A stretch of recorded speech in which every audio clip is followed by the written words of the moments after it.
Do you see those two different postures towards Scripture? Having questions about Scripture, you ought to have 1,000 of them, right? If you're reading the Bible well, you're going to have questions all the time about the Bible.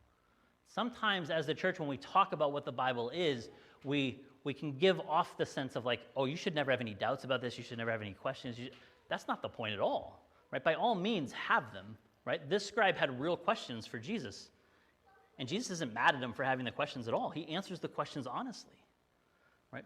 The difference is one's aimed at getting to know and love Jesus, and the other one is aimed at trying to trick up Jesus and do whatever we wanted in the first place, right?